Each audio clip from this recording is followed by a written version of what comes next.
লালমনিরহাটে উজানের ঢলে বাঁধ ভেঙে লোকালয়ে ঢুকছে পানি। পানিবন্দী ৪ উপজেলার কয়েক হাজার মানুষ। মাদারীপুরের কালকিনিতে আড়িয়াল খাঁর পানির স্রোতে ভাঙছে বসতঘর, স্থাপনা সহ ফসলি জমি।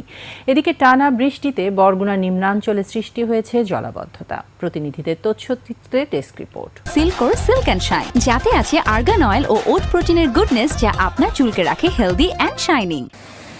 রাতে বৃষ্টির সাথে নেমে আসে উজানের ঢল। এতে লালমনিরহাটের তিস্তা নদীর পানি বিপদসীমার উপর দিয়ে প্রবাহিত হতে শুরু করে। স্রোতে ভেঙে যায় নদীর বাঁধ, প্লাবিত হয় হাতীবান্দার সানিয়াজান, সিন্দুরানা, পাটিকাপাড়া, গড্ডিমারি, কালীগঞ্জের ভোটমারি, আদিতমারি উপজেলার মহিষখোঁচা ও সদর উপজেলার রাজপুর, খুনিয়াগাছের নিচু এলাকা। রাস্তাঘাটের স্কুল মাঠে পানিতে তলিয়ে গেছে। গোবর্ধন স্কুলে প্রতি বছর বন্যার কারণে ক্লাস করতে পারি না। ক্ষেতের যে আমরা